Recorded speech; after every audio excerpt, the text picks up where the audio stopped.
11వ అధ్యాయము 28 నుండి మార్చి చదువుకుందాం. చూడండి,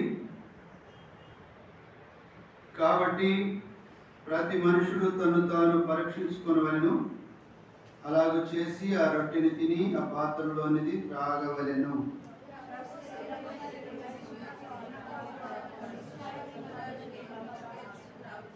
ఇందువల్లనే మీలో అనేకులు బలహీనులను రోగులనై ఉన్నారు, చాలా మంది నిద్రించుచున్నారు.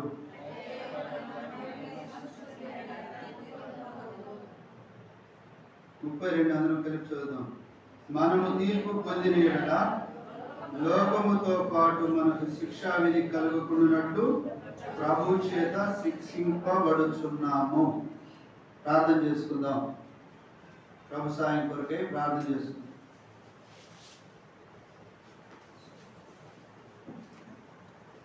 ప్రేమగల తండ్రి, స్తుతిస్తున్నాం. మమ్మల్ని పరీక్షించుకుంటూ మరో తరుణం ఇచ్చినందుకు వందనాలు. ఈ వారం అంతటిలో నా తండ్రి మమ్మల్ని కాపాడుతూ వచ్చినందుకు వందనాలు. రక్షింపబడక మునుపు కాపాడుతూ వచ్చారు, కాకి మరలా తిరిగి పంపింపబడక మునుపు కాపాడుతూ వచ్చారు. పంపింపబడిన తర్వాత తిరిగి ఏలియా దగ్గరికి వచ్చిన తర్వాత రక్షణను చూపిస్తూ ఉన్నారు, తర్వాత కాపాడుతూ వచ్చారు. కాకులకు కుటుంబాలన్నిటికీ రక్షించారు.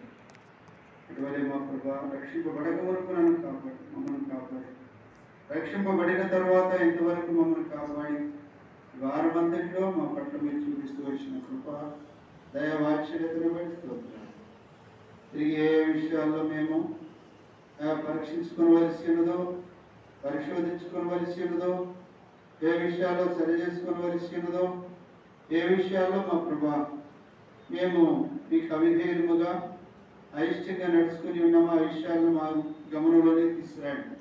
నాతో మాట్లాడుతురండి. ప్రభా మీరు ఇచ్చినటువంటి అవకాశాన్ని నేను సద్వినియోగపరుచుకుంటూ సాయించు. మీరు వచ్చినా మాకు పిలుపొచ్చినా మేము సిద్ధపడి ఉండేందుకు సాయం చేయండి. మీ శరీరంలో రక్తంలో యోగ్యమైన రీతిలో చేయవేందుకు సాయం చేయండి. కృతజ్ఞతలతో మీ దాసుని బలపరచమని ఇసులుసాడు మరుగు చేసుకుని నోటికి బోరగా వాడబట్టుకు సాయం చేయండి. నేను నిత్య నిబంధన రక్త పురుషుల్లో నన్ను తెచ్చుకుంటూ సాయం చేయమని కృతజ్ఞతలతో క్రీస్తు నామమున బయట ప్రార్థించి వేడుచున్నాను తండ్రి, ఆమేన్.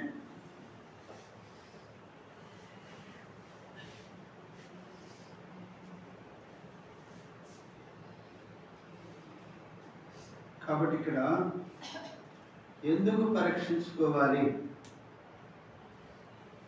ఎందుకు పరీక్షించుకోవాలి చెప్పండి. ఎందుకు పరీక్షించుకోవాలి చెప్పరేమి?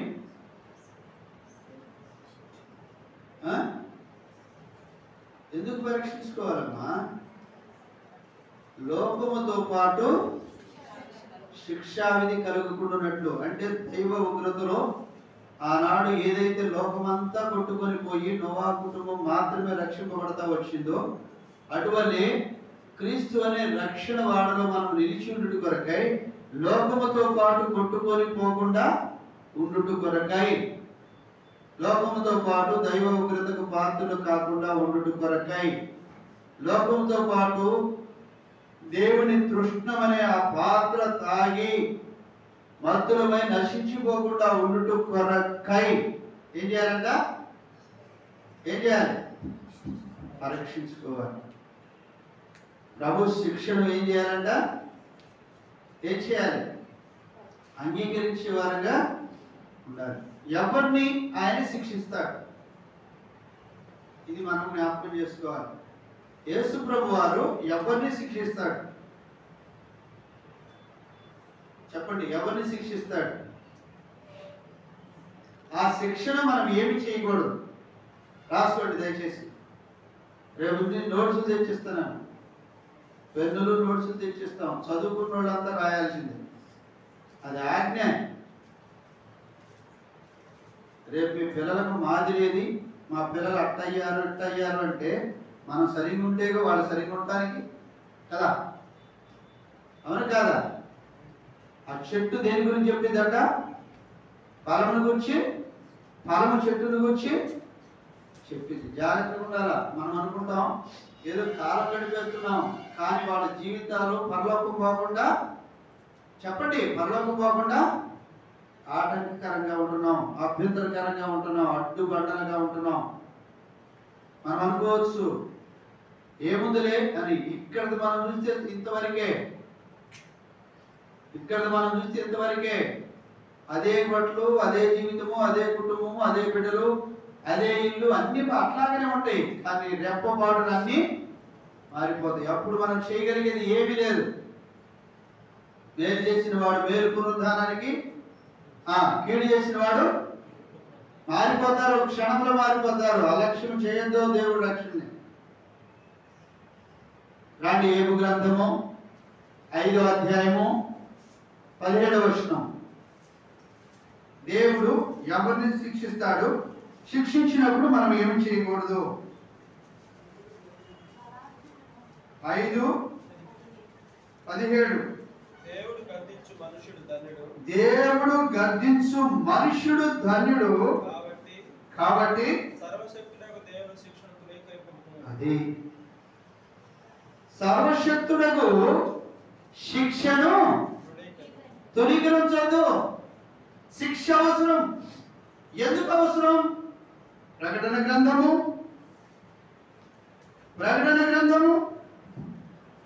దయచేసి చూడండి. ప్రకటన గ్రంథము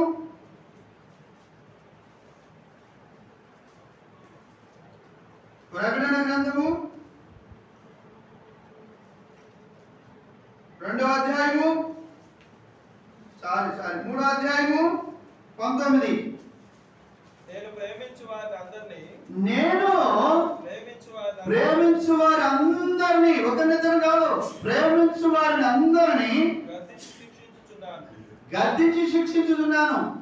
నిన్ను ఎందుకు గద్దిస్తున్నాడు, నిన్ను ఎందుకు శిక్షిస్తున్నాడు అంటే, నువ్వు ఆ శిక్షా విధిలోనికి పోకుండా, నువ్వు ఆ శిక్షలో దైవ ఉగ్రతలోనికి వెళ్లకుండా, ఏ దేవుడైతే లోకాన్ని ప్రేమించి ప్రాణం పెట్టడానికి మానవుడిగా మార్చబడ్డాడో ఆ దేవుడే న్యాయపీఠ మీద కూర్చున్నప్పుడు, సత్యాన్ని జరిగిస్తున్నప్పుడు, న్యాయ విమర్శలో నిన్ను ఆయన న్యాయపీఠ మీద నిలబెట్టినప్పుడు నువ్వు తీర్పులోనికి రాకుండా మరణములో నుండి జీవములోనికి దాటునట్లు ఆయన మాట వినాలని కోరుకుంటున్నాడు. ఆయన మాట ఎందుకు గర్దిస్తున్నాడయ్యా? బాధపడుతున్నావా? ఆయన శిక్షణ తృణీకరించడానికి వల్ల వచ్చే నష్టం ఎంతో తెలుసా?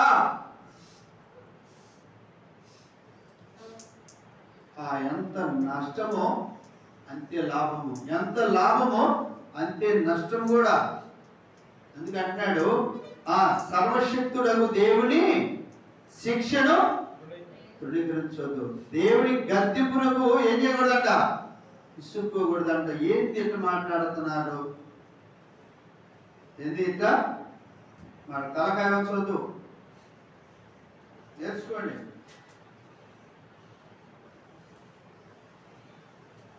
దేవునిపై లక్ష్యం ఉంచు. మనం ఏం చూసింది కదా, చూశారు కదా, లక్ష్యం ఉంచడం అంటే మెడక ఉంచడమా? లక్ష్యం ఉంచడం అంటే దృష్టి అతని వైపే. దేని మీద లక్ష్యం ఉంచాం దాని మీదే దృష్టి ఉంచడం.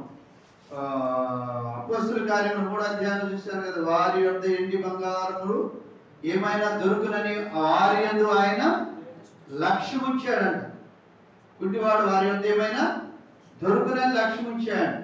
అటువలే మనం లక్ష్యం ఎందుకు ఉంచాలంటే, ఏదైనా దొరికింది అని. ఏ దొరికింది మనకి? క్షమాపణ. ఏ దొరికింది మనకి? మన పాపానికి నివృత్తి, మన బలహీనతకు క్షమాపణ. కాబట్టి ఇక్కడ గద్దించినప్పుడు దయచేసి ఏం కాకూడదంట? ఏం చెందకూడదంట? విసుగు చెందకూడదు. అందుకంటున్నాడు, దేవుడు గద్దించినప్పుడు ఏం చేయకూడదంట? ఏం చేయకూడదంట? చదివా కదా ఏబు గ్రంథంలో. ఏం చేయకూడదంట? 5:17 దేవుని గద్దింపును రాసుకుంటే మీరు అక్కడే చదవచ్చు. బైబిల్ తీయాల్సిన పని ఉండదు. తృణీకరించబడు చెప్పాలయ్యా, ఏది నువ్వు మాట్లాడేది మా తెలుసులే అని తృణీకరించావా లోకంతో పాటు శిక్షా విధి ఉంటుంది అంటున్నాడు. మరి నువ్వు ఎందుకయ్యా మమ్మల్ని శిక్షిస్తున్నావంటే తను ప్రేమించిన వారందరినీ శిక్షిస్తున్నాడు. అంటే నిన్ను శిక్షిస్తున్నాడు అంటే ఆయన ఏం చేస్తున్నాడు? నిన్ను ప్రేమిస్తున్నాడు కనుకనే శిక్షిస్తున్నాడు. ఇప్పుడు యేసు ప్రభు వారిని అతనిని నరగగొట్టుటకు యెహోవాకు ఇష్టమైంది. ఎందుకు ఇష్టమైంది? ఈయన నా ప్రియకుమారుడు, ఈయన యందు నేను ఆనందించున్నాను, ఈయన నేను ప్రేమించుతున్నాను కనుక ఈయనని శిక్షించుటకు నేను ఇష్టపడుతున్నాను. ఈయన గొప్పవాడిని చేయాలి. ఎంత గొప్పవాడిని చేయాలి? ఫిలిప్పీయులకు రాసిన పత్రిక 2:8 ఎంత గొప్పవాడిని చేయాలి? ఎందుకు శిక్షిస్తా వచ్చాడు? ఎందుకు నరగొట్టుతా వచ్చాడు? ఎందుకు నరగొట్టుటకు ఇష్టపడతా వచ్చాడు? ఫిలిప్పీయులకు రాసిన పత్రిక 2:8 మరియు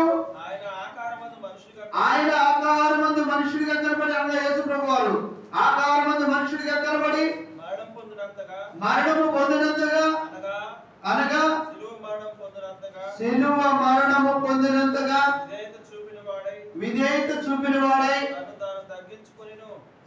తన్ను తాను తగ్గించుకొనిను. కండి, అందుచేత తగ్గించుకొనిను, విధేయత చూపెను, శిలువ మరణము పొందినంతగా. అంటే ఇంక ఏమి ఆయన యందు మిగల ఖాళీ చేసుకున్నాడు. అందుచేతను పరలోకమందున్న వారిలో గాని, భూమి మీద ఉన్న వారిలో గాని, భూమి క్రిందనున్న వారిలో గాని ప్రతి వాని మోకాలును యేసు నామమున వంగునట్లు ప్రతి నాలుకయు తండ్రి అయిన దేవుని మహిమార్థమై యేసు క్రీస్తు ప్రభు అని ఒప్పుకొనున్నట్లును దేవుడు ఆయనను అధికముగా హెచ్చించి ప్రతి నామమునకు ఆయనకు అనుగ్రహించాను. ఎందుకు అనుగ్రహించాడు? ఆయన లోబడ్డాడు, విధేయత చూపించాడు, తగ్గించుకుంటా వచ్చాడు, ఆయన ఖాళీ చేసుకుంటా వచ్చాడు, శిక్షకు లోబడ్డాడు, గద్దింపుకు లోబడ్డాడు, వినయం చూపించాడు, విధేయత చూపించాడు. తండ్రి అనగా దేవుడి యొక్క అభిష్టము నెరవేరబడినట్లు ఏది అవసరం అన్నిటికీ. ఎందుకు? యేసు ప్రభు వారిని సిలువ వేసినందుకు దేవుడు తక్కువ చేశాడా? నలకొట్టబడినందుకు దేవుడు తక్కువ చేశాడా? యేసు ప్రభు వారు తండ్రికి లోబడినందుకు, తండ్రి మాట విధేయత చూపించినందుకు, తండ్రి ఇష్టాన్ని చేసినందుకు, తన ఇష్టమంతటిని ఏమి అన్నాడు కదా. యోహాను సువార్త ఒకసారి మాట చూడండి. యోహాను సువార్త చూడండి ఏమంటున్నాడు.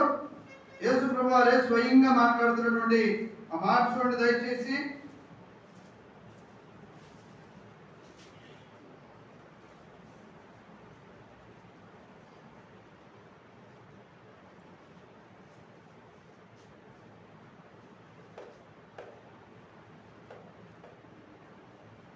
చూడండి,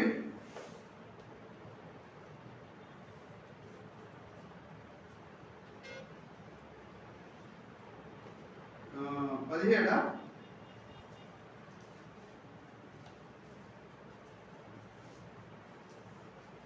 ఏమంటుంటే, నా యంతట నేనేమీ చేయలేను,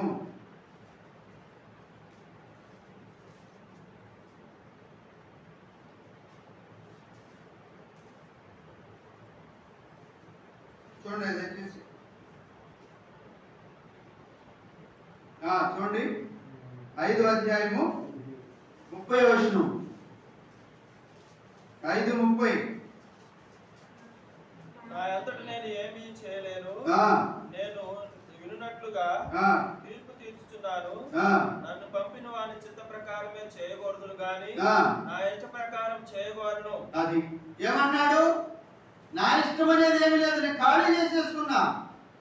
నా కోరికలు లేవు, ఇష్టాలు లేవు, ఆశలు లేవు, ఏమి కూడా లేవు. ఆయన ఏది చెబితే అదే. ఆయన ఏది కోరుకుంటే పొద్దున్నే లేచి మోకరించిన ఆయన చేస్తా, సువార్త చేయనైనా చేస్తా, ఊరకనే ఉండు నాయన ఉంటా, స్వస్థపరచు నాయన పడుతా, దెబ్బలు తిన్నాయినా తింటా, ఉమ్మి వేయించుకోనైనా తింటా. ఆయన ఏం చెప్తా, నా అంతటి నేనేమి చేయడానికి నేను చెయ్యగోరను అంటున్నాడు. కోరుకోవటం లేదంట. అనుకునే దేవుడు ఆయన్ని హెచ్చించాడు. అనుకునే ఆయన్ని దేవుడి గద్దింపును ఏం చేయకూడదంట, తృణీకరించకూడదంట. ఎందుకు తృణీకరించకూడదు? లోకంతో పాటు శిక్షా విధి కలగకుండా ఉండడం కోసం ఆయన మనల్ని శిక్షిస్తున్నాడు. ఆయన ప్రేమించాడు కనుకనే, ద్వేషించి కాదు, పగతో కాదు, అసూయతో, అంతకంటే కాదు. కాబట్టి నీవు నేను ఆయన శిక్షకు లోబడినప్పుడు ఆ సర్వశక్తుడకు దేవుని శిక్షను ఏం చేయకూడదంట, తృణీకరించకూడదు, ఇసుకోకూడదు. కాబట్టి జ్ఞాపకం చేసుకుంటాం. ఇంకొక మాట మీకు దృష్టిలోనికి తీసుకోవాలని ఆశపడుతున్నాను. ఇక్కడ ఏమంటే, నా ఇష్ట ప్రకారము. మనం ఏం చేసినా ఎవరి ఇష్ట ప్రకారం చేయాలంట. ఇప్పుడు యేసు ప్రభు వారు ఎవరి ఇష్ట ప్రకారం చేశారు? అసలు యేసు ప్రభు వారు ఎవరు? యేసు ప్రభు వారు ఎవరు? చూడండి, ఫిలిప్పీయులకు రాసిన పత్రిక 2వ అధ్యాయము 5-6 వచనాలు చూడండి. క్రీస్తు యేసునకు కలిగిన ఈ మనస్సును మీరును కలిగియుండుడి.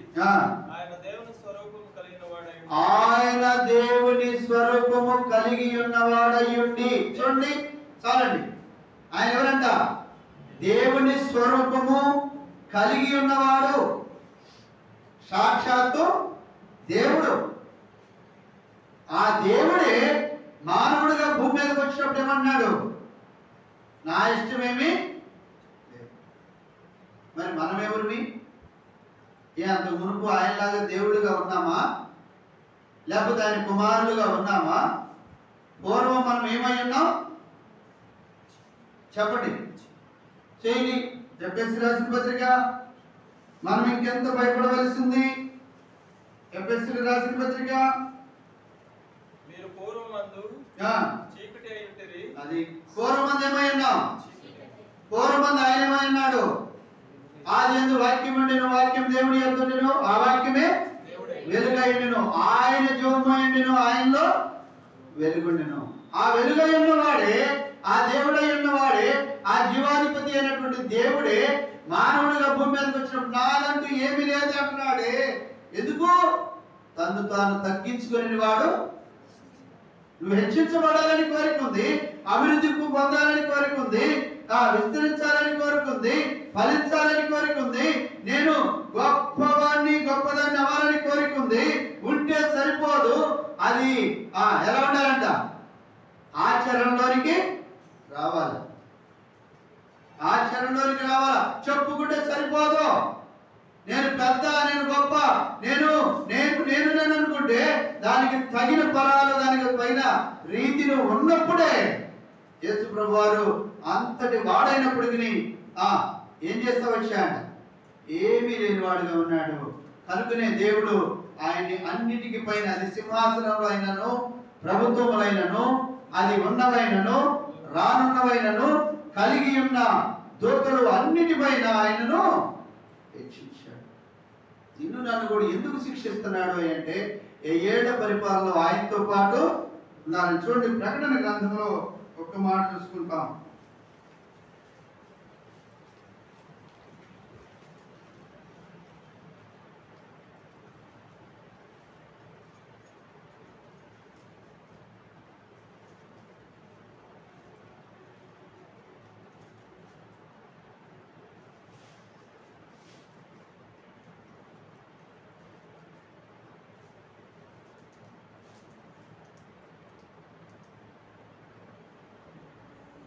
చూడండి, ప్రకటన గ్రంథము 17వ అధ్యాయం 14వ వచనం. మీరు గొర్రెపిల్లతో యుద్ధము చేతురు గాని, గొర్రెపిల్ల ప్రభువులకు ప్రభువును, రాజులకు రాజునై ఉన్నందున తనతో కూడా ఉండిన వారు. ఎలాంటి వారై ఉన్నారు? చూడండి, ఎలాంటి వారంట? తనతో కూడా ఉండిన వారు పిలువబడిన వారై ఏర్పరచబడిన వారై నమ్మకమైన వారై ఉండినందునను ఆయన ఆ రాజును అంటే అపవాదిని జయించుట కొరకై మనం కూడా ఆయనతో పాటు యుద్ధంలో పాలు పొందే వారంగా ఉంటాము. 1000 ఏళ్ల పరిపాలన ఉంటాము. నీతిమంతుల పునరుద్ధానములో ఉంటాం. జీవ గ్రంథంలో పేరు కలిగిన వారంగా ఉంటాం. ప్రభుతో పాటు సదా ఆయన ముఖ దర్శనములు చేసుకుంటూ ఆయన పాదముల యొద్ద ఆయన సేవించుకుంటూ ఉండే వారంగా ఉంటాం. అలా ఉండాలని ఆశ ఉంటే సరిపోదు, కోరికుంటే సరిపోదు, ఇష్టపడితే సరిపోదు. దానికి తగినట్టు నడుచుకోవాలని ఏముండాలి? గట్టి తీర్మానం. చెప్పుకుంటే సరిపోదు. అనుకుని ఏం చేయబడాలంటే మనము ఎందుకు చేస్తున్నాడు? మనం ఏం చేస్తున్నాడు? శిక్షిస్తున్నాడు. ఏం శిక్షిస్తా ఉన్నాడు? ముళ్ళు పెరగకుండా. ఏం శిక్షిస్తా ఉన్నాడు? కొమ్ము గర్వం పెరగకుండా, అహంకారం పెరగకుండా దేవుడు మనల్ని అనుదినము శిక్షిస్తా ఉన్నాడు. అవే శ్రమలు, అవే కష్టాలు, అవే బాధలు, అవే వేదనలు పూర్తిగా మనం ఇంకా అనుభవించలా. ఇంకా వాటిలోనికి ఇంకా మనం వెళ్ళలా. ఇంకా పైనే ఉన్నాం. అది గుర్తుపెట్టుకుంటాం. చూడండి మరొకసారి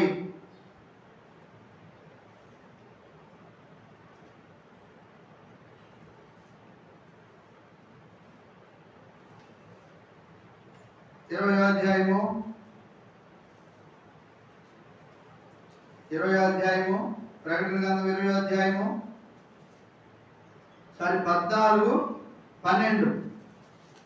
14-12 దేవుని ఆజ్ఞలను యేసును గూర్చిన విశ్వాసమును గైకొనుచున్న పరిశుద్ధుల ఓర్పు ఇందులో. అసలు ఓర్పు ఉందా లేదా కనబడితే అది కూడా పరీక్షలు ఉంటాయి. పైన మెరుగుదిద్దినట్టు పైన ఏమంటారు, మేకప్ వేసినట్టు కాదు క్రైస్తవ జీవితం అంటే. యేసు ప్రభు నమ్ముకోవడం అంటే పౌడర్ కొట్టినట్టు కాదు. ఒరిజినల్ క్వాలిటీ రావాలి బయటికి. ఎప్పుడు వస్తుంది? చేప తొమ్మంగా ఆ వాసన బాతి. వాసన అలాగనే ఉంటే ఎవరిని వినలేము. కాబట్టి పరిశుద్ధుల ఓర్పు ఏం చెప్పలేదంట? కనబడాలి. ఇప్పుడు 20లో రండి.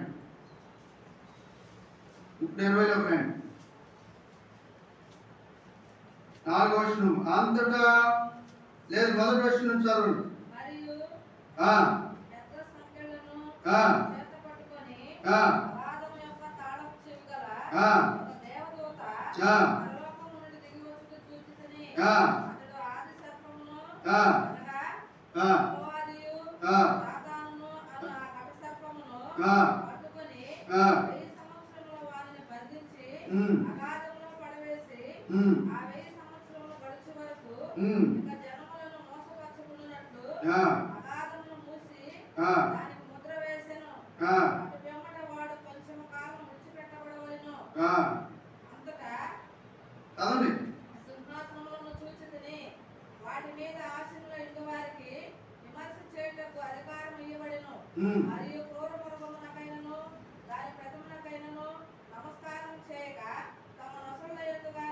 చెయ్యక్క, స్పష్టంగా చదవాలి. నమస్కారము చెయ్యక్క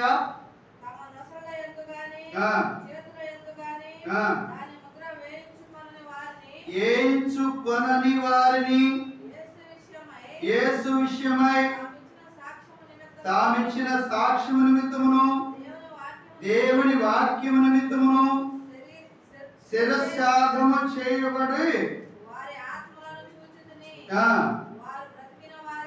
ఏమయ్యారంట వాళ్ళంతా? ఎప్పుడు శిరచ్ఛేదము చేయబడిన తర్వాత. అంటే యేసు ప్రభు వారు శిలువలో చనిపోకపోతే ఆయనకి పరలోకము చెప్పండి, ఆయనకి కూడా పరలోకము లేదు. నువ్వు నేను కూడా ఆయన కొరకు కొరకై అనగా యేసుక్రీస్తును గురించిన సాక్ష్యమును దేవుడి యొక్క వాక్యము నిమిత్తము శిరచ్ఛేదము చేయబడిన వారి ఆత్మలను చూచితిని.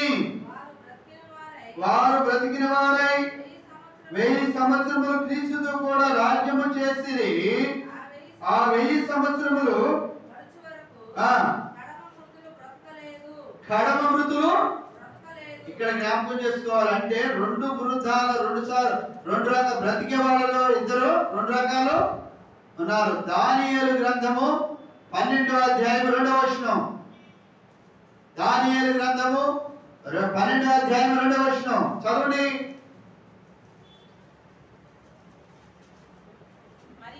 మరియు సమాధిలలో నిద్రించు అనేకులలో అమ్మా మేలుకొనిదురు అంటే పునరుత్థానము. మేలుకొనిదురు కొందరు అమ్మా నిత్య జీవము అనుభవించుటకును మరికొందరు నిందల పాలనడానికి హేయులైపోతారంట. నిత్యం హేయులు అంటే పనికిరాని వారు, పనికి మాని వారు. ఇక్కడ సరి చేసుకోకపోతే, ఇక్కడ సరిదిద్దుకోకపోతే, ఇక్కడ లోపడకపోతే, ఇక్కడ అంగీకరించకపోతే, ఇక్కడ ఓర్చుకోకపోతే, ఇక్కడ గద్దింపుకు శిక్షకు అంగీకరించకపోతే, తృణీకరిస్తా ఇసుక్కుంటా ఉంటే రేపు అక్కడ ఏమవుతారంటే నిశ్చయముగా హేయులైవి పోతారు, నిందల పాలే. అయ్యో వీరు మనతో పాటు ఉండిన వారు కారా, వీరు మనతో పాటు ఉండిన వారు కాదా? 1000 ఏళ్ల పరిపాలన వారి సింహాసనం మీద ఉంటే మనం వారి ముందు చేతులు కట్టుకొని ఉన్నాము. వాళ్ళు మనకు తీర్పులు తీరుస్తుంటే మనం వారి తీర్పులో నిలబడి ఉన్నాము. నిందలు సిగ్గుపడాలి, అక్కడ సిగ్గుపడాలి. అందుకే తిమోతి రాసిన పత్రికలో పౌలు తిమోతి చెబుతాడు, తిమోతి సిగ్గుపడనక్కర్లేని ముఖము కలిగిన వాడవై ఉండు. సిగ్గుపడనక్కర్లేని వాడుగా అంటే రేపు రోజు అక్కడ దేవుడి ఎదుట నిలబడినప్పుడు సిగ్గుపడనక్కర్లేని వాడుగా ఉండు. ఆ రోజు దేవుడి ఎదుటికి పోయి సిగ్గుపడే ముఖం కలిగే వాడిగా ఉండొద్దు, తల వంచుకునే వాడిగా ఉండొద్దు, తల వంపులు తెచ్చేవాడిగా ఉండొద్దు, దేవుడికి కూడా బాధ కలిగించేవాడిగా ఉండదు. కారణము ఆయన సింహాసనం మీద కూర్చున్నప్పుడు న్యాయాధిపతిగా ఉన్నాడు, ఆయన సింహాసనం మీద కూర్చున్నప్పుడు నీతిమంతుడిగా ఉన్నాడు, ఆయన సింహాసనం మీద కూర్చున్నప్పుడు సత్యవంతుడుగా ఉన్నాడు. ఆయన సత్యము తప్పనివాడు, ఆడినవాడు తప్పనివాడు. లోబడు, తగ్గించుకో. ఎక్కడ నువ్వు కాకికి మళ్ళీ అవకాశం అయితే ఏంటి సంగతులు? నీకు నాకు మళ్ళా అవకాశం ఇవ్వకపోతే ఏంటి సంగతులు? ఏంటి సంగతులు? ఎందుకు దేవుడు ఎంత ప్రణాళికలు చేశాడు? ఆయనతో కూడా మనం ఉండాలి. ఆయన పోలిక, ఆయన స్వరూపం కలిగిన వారు కనుక, ఆయన బిడ్డలము కనుక, ఆయన స్వరక్తం ఇచ్చి సంపాదించుకున్న సాంపత్యము, ఆయన సొత్తైన ప్రజలము కనుక, ఆయన సాంపత్యము కనుక, ఆయన రాజులైన యాజక పరిశుద్ధ జనాంగముగా చేసుకొని ఆయన రాజ్యముగా మనం చేసుకున్నాడు కనుక ఆయనతో కూడా ఉండాలని ఆయన నిశ్చయించుకున్నాడు. ఆ నిశ్చయిత మన ద్వారా నెరవేర్చుకోవడం. ఆయన నిత్య సంకల్పంలో నీవు నేను ఉండే భాగ్యాన్ని ఇచ్చాడు. దాన్ని గొప్పది ఎంచుకొని ఏం చేయాలంట? లోబడాలి.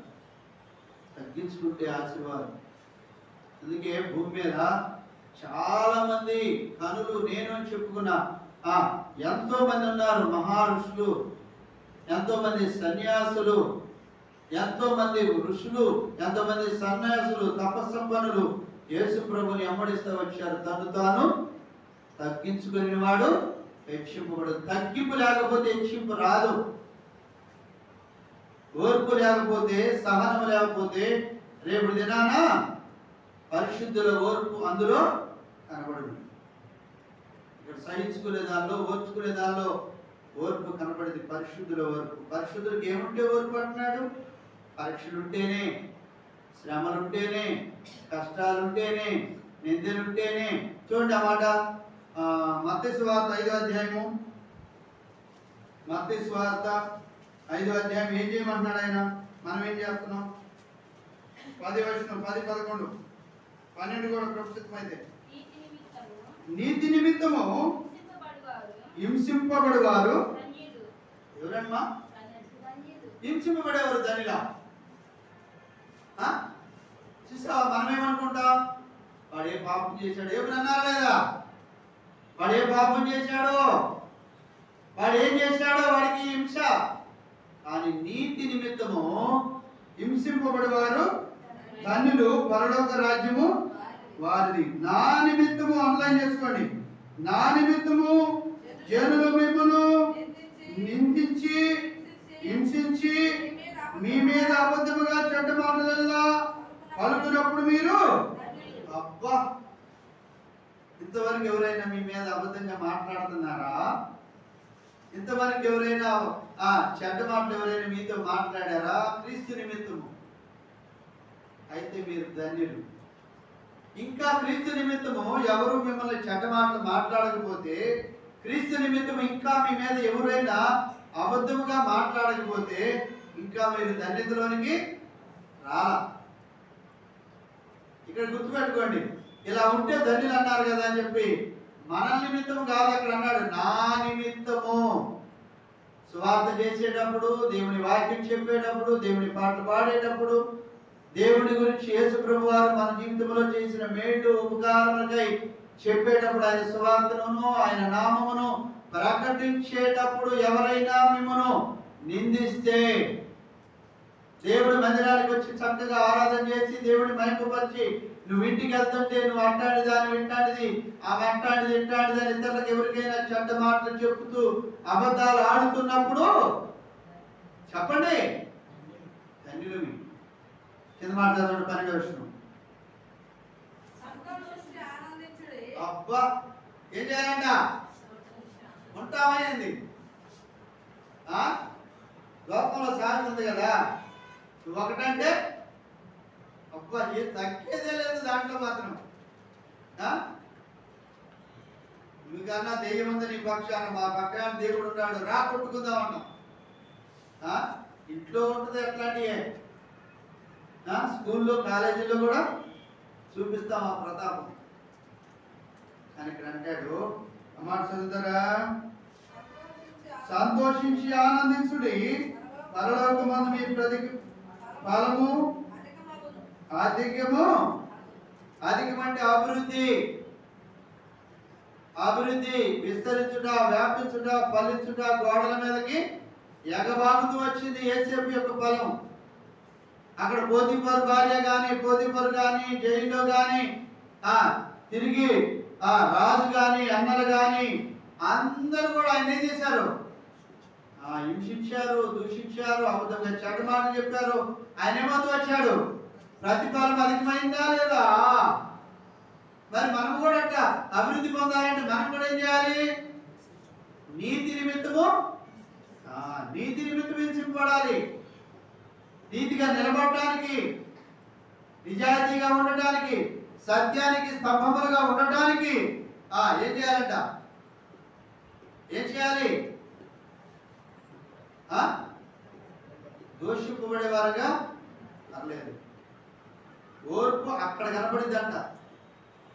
పరిశుద్ధుల ఓర్పు అక్కడ కనపడిద్దంట. నేనేం మాట్లాడానని నా మీద నువ్వు అబద్ధం చెబుతున్నావు. ఎవరు పోరాడతారంట? తను తాను నిరూపించుకుంటాడు. ఎవడు వాడు? సాతానుగాడు.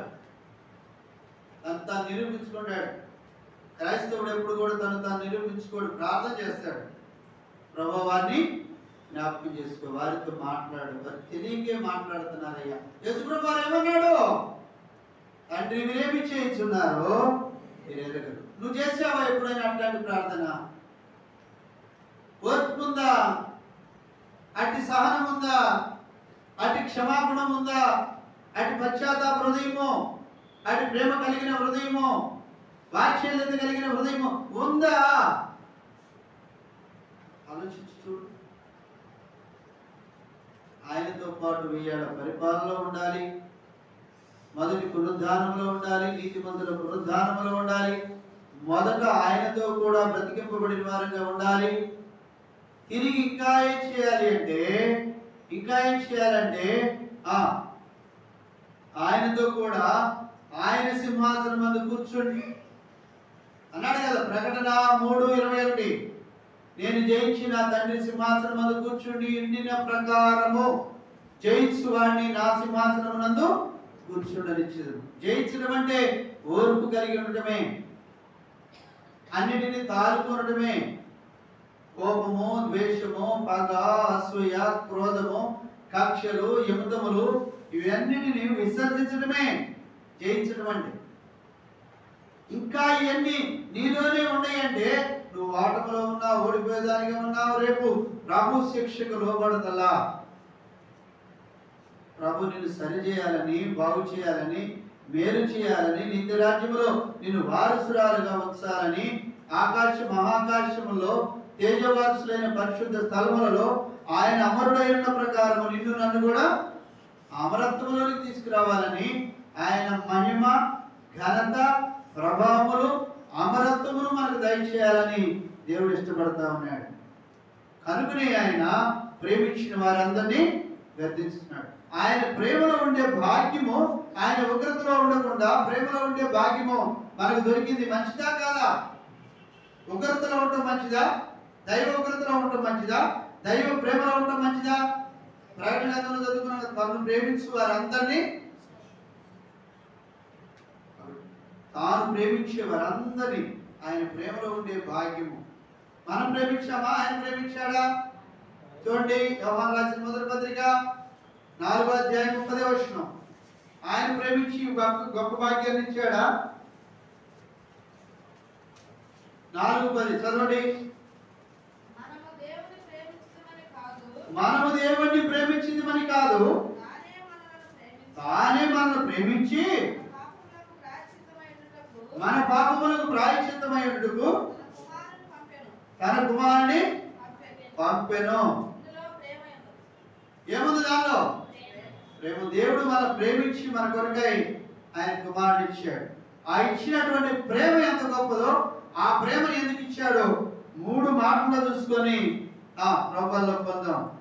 చూడండి, కొలస్సీయులకు రాసిన పత్రిక 2వ అధ్యాయము,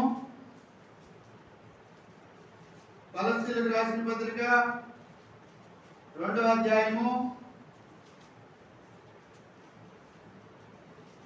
2వ వచనం. నేను ఎంతగా పోరాడుచున్నానో మీరు తెలుసుకొనగోరుచున్నాను. వారు ప్రేమయందు అతకబడి. ఏమంటారంట? ప్రేమలో అతకబడాలంటే ఏముండాలి? ప్రేమలో అతకబడిన అనుభవం ఉండాలంట. అతకబడాలంటే ఏముండాలి? రోమీయులకు రాసిన పత్రిక 12వ అధ్యాయం 10వ వచనం.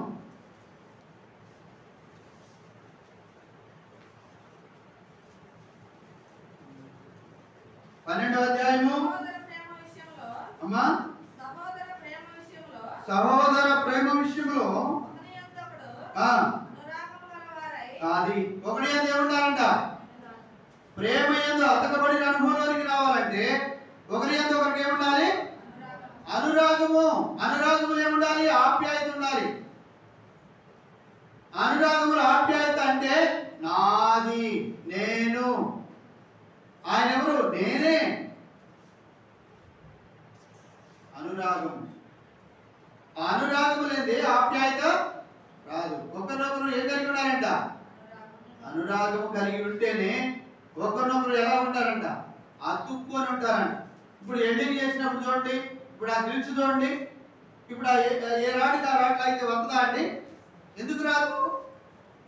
అది అతకి చేయబడితో వచ్చింది. అంటే అలా కలిసి ఉండాలని. నిలువుగుండే రాడ్డు నిలువుకుంది, అడ్డంగుండే రాడ్డు అడ్డంగా ఉంది. దేన్ని ఏ విధంగా ఉండాలని అతను ఆలోచన చేశాడో అది ఆ విధంగానే ఉంది అతికించిన నాటి నుండి. కారణము ఒకదానికి ఒకటి ఏముందంట? అనురాగం. అనురాగం అనేది లేకపోతే, ఆప్యాయత అనేది లేకపోతే ఏమవుతుంది? మధ్యలోని జగడం, ఇసుకు, కోపాలు, తగాదాలు. కాబట్టి ప్రేమను దేవుడు మనకి ఎందుకు ఇచ్చాడయ్య అంటే ఆ ప్రేమలో ఒకరికొకరు అతకబడిన అనుభవం. అంటే అతకబడటం అంటే కలిసిపోయిన అనుభవం. కలుసుకొనిన అనుభవం కాదు, కలిసిపోయిన అనుభవం. కాబట్టి జ్ఞాపకం చేసుకుంటాం. ఈ అనుభవం లేకుండా మనము దేవుణ్ణి చెప్పండి, దేవుణ్ణి చేరలేము. దేవుణ్ణి చేరలేము. చివరికి ఇంకో మాట చూడండి. ఎఫెసీ రాసిన పత్రిక 4వ అధ్యాయము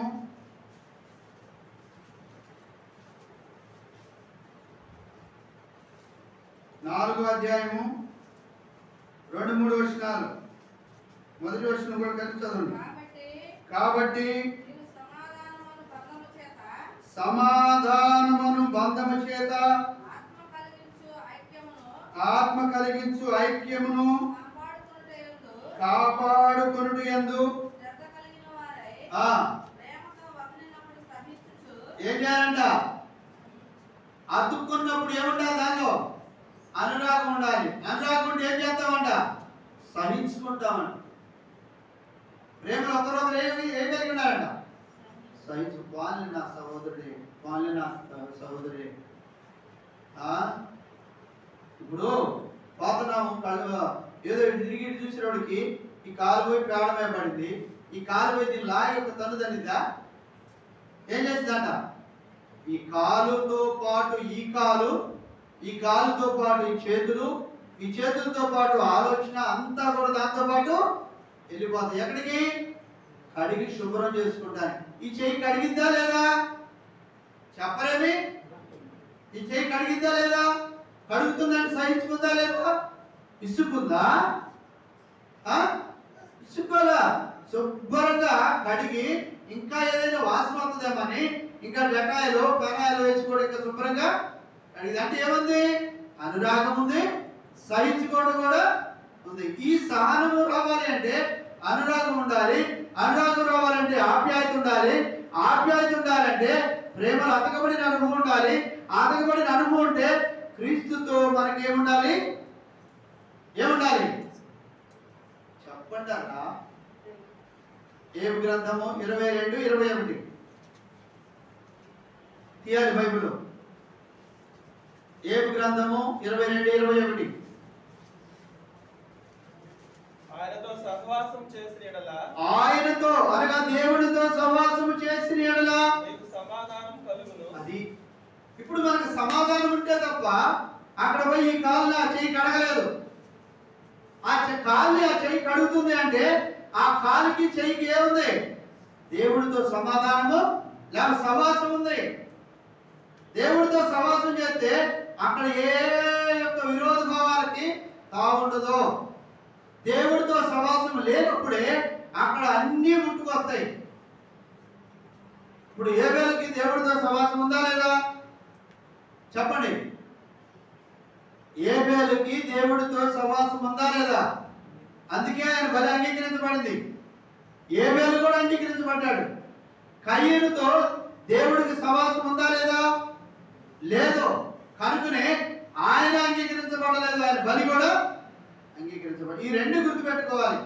మనము అంగీకరించబడాలి, మన జీవితం కూడా దేవుడికి చెప్పండి అంగీకరించబడాలి. అంగీకరించబడాలి అంటే మనం ఎవరితో సహవాసం చేయాలి? దేవుడితో సహవాసం చేయాలి. ఎప్పుడైతే దేవుడితో సహవాసం చేస్తామో ఏం కలిగిద్దండి మనకి? కింద చదవండి. మేలు కలిగిద్దండి.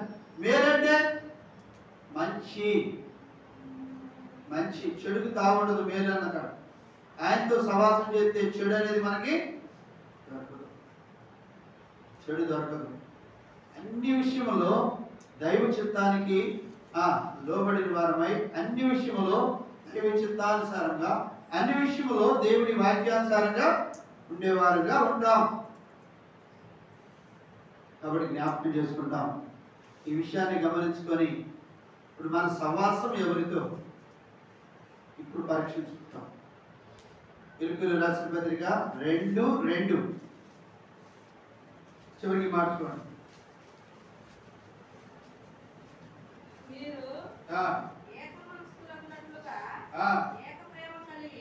ఎన్ని ప్రేమలమ్మా? ఎన్ని ప్రేమలో? వామ్మో, ఇదేదో తప్పేదో చెబుతున్నారన్నట్టు అక్కడ ఉన్నది మళ్ళీ అడిగినప్పుడు ఎవరు చెప్పాలా? ఏముంది అక్కడ? ఏ ప్రేమ అంట? ఒక్క ప్రేమే. అదే క్రీస్తు ప్రేమ, కలవరి ప్రేమ. నీ కోసము నా కోసము నిలువెల్లా దహించబడుటకు అప్పగించుకున్న ప్రేమ, నీ కోసము నా కోసము కాల్చబడుటకు అప్పగించుకున్న ప్రేమ, నీ కోసము నా కోసము నిలువెల్లా చేర్చబడుటకు అప్పగించుకున్న ప్రేమ, నీ కోసము నా కోసము ఆకాశానికి భూమికి మధ్యలో వేలాడదీయబట్టు కొరకై అప్పగించుకున్న ప్రేమ. ఒక్క ప్రేమే. నీకో ప్రేమ, నాకో ప్రేమ ఉంటే నీకో ఆలోచన, నాకో ఆలోచన, నీకో ఉద్దేశం, నాకో ఉద్దేశం వస్తుంది. అది కాదు, ఒకే ప్రేమ. కాబట్టి ఇప్పుడు ఈ మాట ఎందుకు అక్కడ వాడాడు అంటే, ఆ మాట మళ్ళీ చదవండి.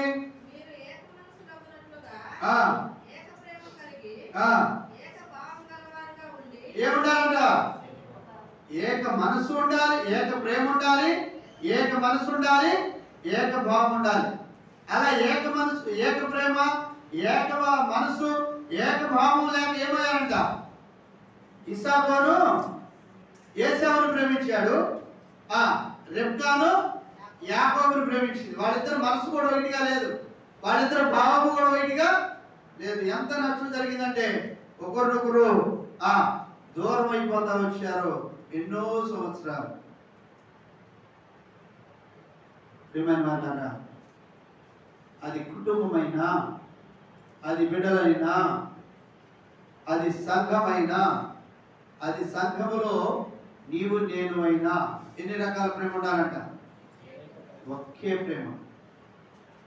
అది దేవుని ప్రేమ, అది క్రీస్తు ప్రేమ, అది దేవుడు లోకమును ఎంతో ప్రేమించి తన కుమారుడు అయినటువంటి యేసుక్రీస్తు వారిని లోకానికి అప్పగించిన ప్రేమ. అట్టి ప్రేమ కలిగి ఏం చేయాలంటే ఒకరినొకరు ప్రేమించుకోవాలి. అట్టి ప్రేమ కలిగి ఉండాలి. నీ నా ప్రేమ కాదు. నీ నా ప్రేమలో స్వార్థం ఉంటుంది. అట్టు పెడితే అడ్డమ్మ, అట్టు పెట్టకపోతే ఏమంటారు? పెట్టినప్పుడు ఏది అంటారు కదక్క, పెట్టకపోతే ఇది మన బతుకులు. ప్రేమ వాస్తవం, మన ప్రేమ వాస్తవం కాదు, మన సహవాసం వాస్తవం కాదు, మనం జీవించే జీవితం, మనం కనబరిచే ఏది కూడా వాస్తవం కాదు. ఇప్పుడు సరే బాగానే ఉంటుంది, ప్రేమించి అంటారు, వాళ్ళ మాంసం అండి వాళ్ళ నీకోసం. ఒకరోజు ఆ మధ్యలో కొద్ది మనిషిని కూడా ఇవ్వరు. ఇది మానవుని ప్రేమ. వాడికి ఇష్టమైతే ఒక రకం, ఇష్టం లేకపోతే, నచ్చితే ఒక రకం, నచ్చకపోతే, తన ఇంట్లో బాగోకపోయినా మనకే నష్టం, మనం నచ్చకపోయినా మనకే నష్టం. తనకు మనసు బాగాలేదు, సరిగ్గా పలకలేడు, మనం నచ్చలేదు, సరిగ్గా పలకలేడు. ఎక్కడున్నా ఒకటే. ఈ లోక ప్రేమ మాయా, దాన్ని నమ్మవద్దు. ఏ పాట అది? నమ్మవద్దు, నమ్మవద్దు ఈ మాయలోకం, నమ్మవద్దు. ఇది మాయ చేసి మోసం చేసే. ఈ మాయలోకం మాయ చేసింది, మోసం చేసింది. ఈ ప్రేమను నమ్మనే. మరి ఏ ప్రేమను నమ్మాలి? దేవుని ప్రేమ.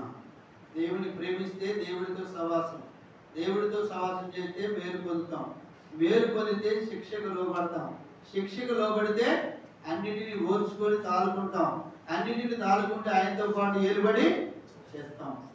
ఇటు కృప దేవుడు తను ప్రేమించినటువంటి బిడ్డల వారి అందరికీ దయచేయును గాక. మోకరించండి. ఈ సహవాసం ఎవరితో? దేవుడితో కలిసి